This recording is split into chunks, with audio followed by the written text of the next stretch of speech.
means that you don't get knocked out round one, you don't come back. You actually get to come back for round two, everybody, to try and at least go 2 for 2, maybe go, you know, 1 for 1. Big Vicky's come in, he thinks it's very, very nice. He's got to go do some more work now, so he's Mickey Upperwood, 17 again today as well. There's a lot of guys nudging in the late 60s that are 17 again come nostalgia time. And it's fun all the way around. Have a look at the Blake car coming back here. Have a look at these, the Bantam. Have a look at the rods there. They're just coming out from everywhere, and it makes it very, very exciting. I'm still pumped about the Junkyard Dogs. They were at Heathcote 3 weeks ago. It was raining on the Sunday. They didn't think the weather was going to line up. They made the call to tow and not even to tow out and not even run. And basically, Johnny felt a bit guilty about that. And we talked about it. It's like, well, Johnny, he basically said, we'll go to Wizard and we'll run 6s in both cars. And he's done that. So already mission accomplished. But I think I want more 6s now.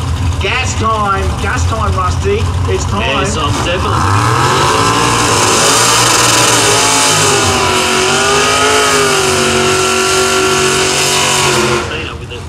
Heavy chop top on it, just looks awesome. So there's Darren Midson over there in the cow car, the tea bucket, yeah. And well, Darren Midson has been creeping up on it. This car came out for its first time probably 2 months ago. Excuse me, and as a result, he's decided to crack it out at the nostalgia drags. Didn't really know which class he was going to slot into, and by the definition of the rules, going to be the best class for it. Red Oldfield's going to be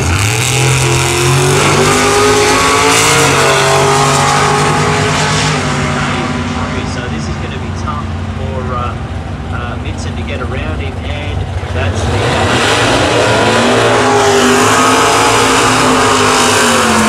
1041 on a 1039. So are we running gas on Chicago Shootout? Yes, we are. I'm pretty sure we are too, Rusty, so we'll see them back again.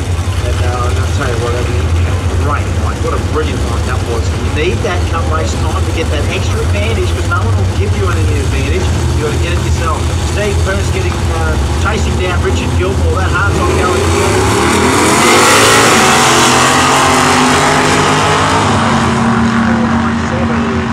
The race ain't finished yet. Gilmore hasn't triggered the win light, neither has Purse.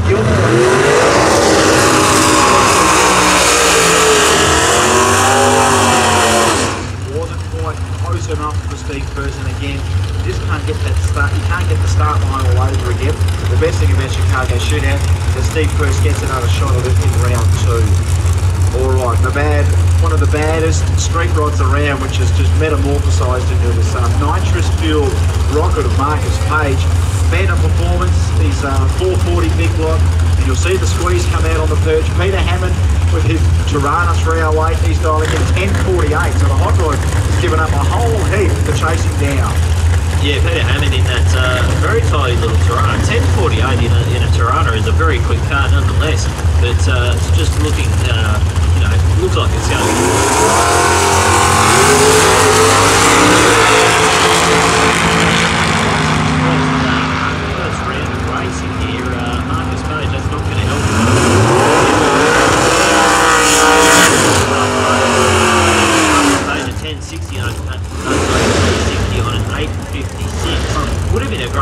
So it wasn't for that red light. He was, Marcus would be a bit hard on himself for that, because I mean, he was very close to his goal, but just the car hooked up very, very nicely, and just always catch him off the side, doesn't it? Graham Chapman, Brett's in depth now. Now Brett is a definite heavy hitter, not only in Superstand, but in gas here. 1040, getting chased by Chapman, 974 in the HP.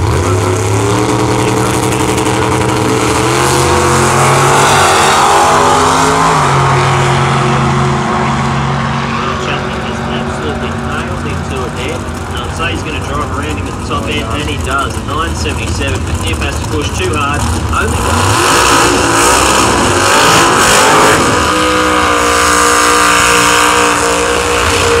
next up, we've got that really beautiful 3 down there in the rocket lane of Matthew Vasonovic. He's up against Rob Brown in the FX hole. Now, this is interesting. Rob Brown all the way from Sanford, just outside of Brisbane. Still out in the rural area this morning in Sanford. Straw. 934 is his dial. There's a big chase. There was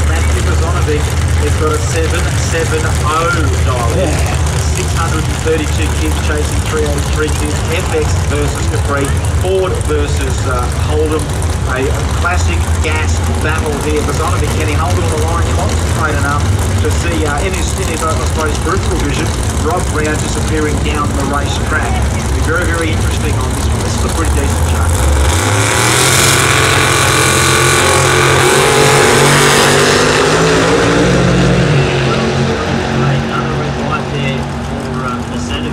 He's on a good run, 782, 175. Not as quick as what he was hoping to go, but nonetheless, a 936 for Rob Brown takes the winner at 934. Of course, with the gas who come back and have another go, but Zonovic, it's just not out for the first 3 seconds.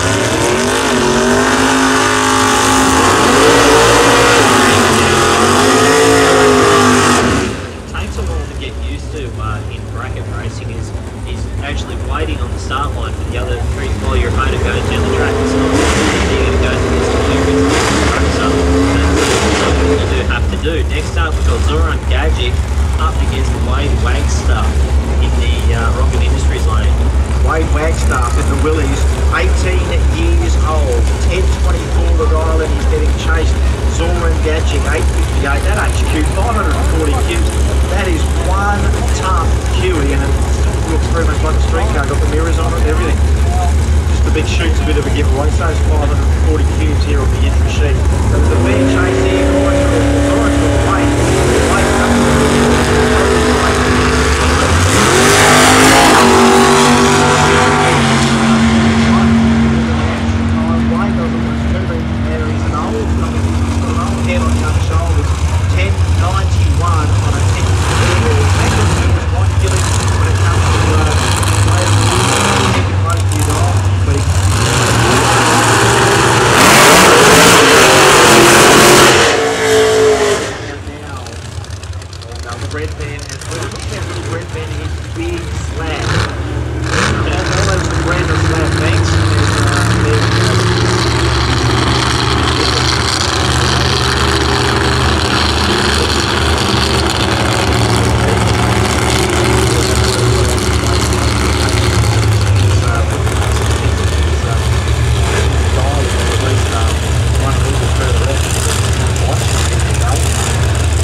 Absolutely kicking himself. He had that one in the bag.